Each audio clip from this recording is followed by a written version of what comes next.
Many of us have seen the exact same spreadsheet. You put a small amount of money into an index fund every month, let it compound at 10 to 15% a year, and eventually you retire wealthy. It feels like a math equation you can't lose. But that straight line of guaranteed wealth isn't a law of physics. It's a historical anomaly. It depends entirely on a period of undisputed U.S. global dominance and relative peace, a condition that is rapidly collapsing. We are going to look closely at how changing geopolitics impact your investments. This analysis is for educational purposes only, to help you research and align your own strategies. Right now, the global system is fracturing into what you might call a wartime economy. Supply chains are breaking apart, new trade conflicts are escalating, and the entire structure is buckling under a massive standoff between the United States and China. To figure out how to protect our assets through this fracture, we have to look backward. History shows us what the U.S. does when a rising Asian superpower threatens its economic dominance. Think of the U.S. economy like an octopus. The first tentacle is the U.S. dollar, exporting inflation. The second is deep capital markets. The third is a massive consumer base, forcing countries to park profits right back in U.S. treasuries. This system worked flawlessly until the 1980s. Japan had developed a booming export market for electronics and automobiles. Japan was growing so rapidly that it actually started to clearly challenge the United States as a new global economic center. The influx of Japanese goods created a massive trade deficit. American manufacturers were suffering heavy losses, leading to intense political pressure on Congress to enact protectionist tariffs and save domestic industries. By 1985, the U.S. government stepped in. They organized the Plaza Accord, an agreement that coordinated direct intervention in the foreign exchange markets.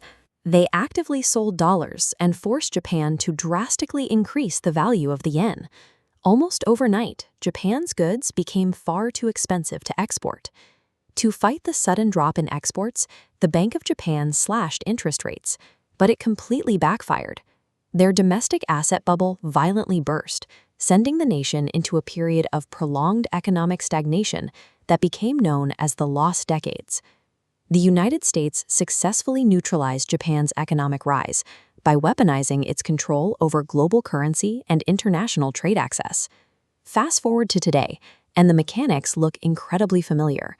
The U.S. is applying aggressive tariffs and forcing an economic decoupling, attempting to run the 1985 playbook against a new rising power, China. But China spent decades studying the fall of Japan. They insulated themselves by building a strict public-private partnership model. Private wealth and tech billionaires are allowed to exist, but they are ultimately forced to align with state interests and government goals. China also secured a critical defense mechanism. They used their trade surplus to build an aggressive, global monopoly on rare earth metals. These materials are absolutely necessary to manufacture everything from electric vehicles to advanced fighter jets. The United States relies on its own geopolitical counterweight, massive, secured domestic oil and energy production, alongside heavily protected international energy supply chains. This creates a dangerous standoff. The U.S. threatens to cut off China's oil access, while China threatens to restrict the supply of rare earth metals. That tension forces both nations into proxy conflicts as they scramble to secure alternative trade routes and energy supplies. Japan relied almost entirely on free markets and exports to the West. Modern China has actively constructed a localized, parallel economic ecosystem, making them highly resistant to traditional American financial pressure. Because both nations hold highly effective economic weapons, they are locked in a stalemate. Global supremacy hinges on building the dominant artificial intelligence stack first.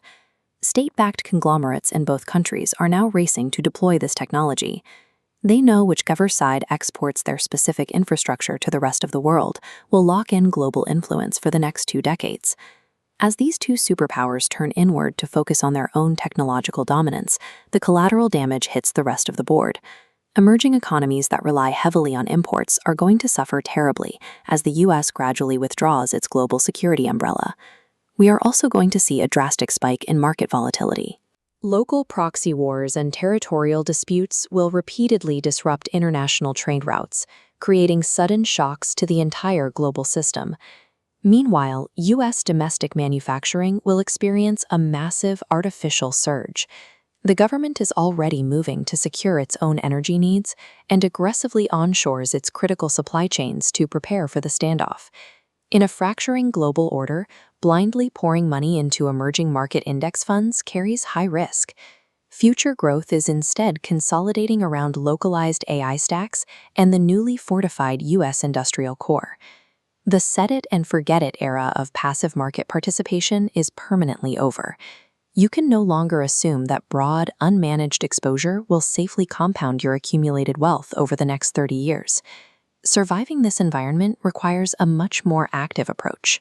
Investors have to aggressively diversify into physical hard assets, buying into dips to hedge against the inevitable, violent market volatility.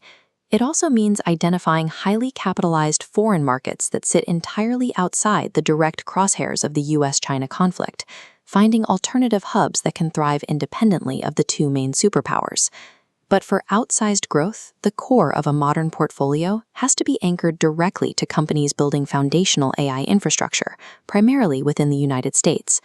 The global economy has officially split into two competing ecosystems. Investors who ignore this reality and cling to the old spreadsheet myths are going to be left behind in the wartime economy.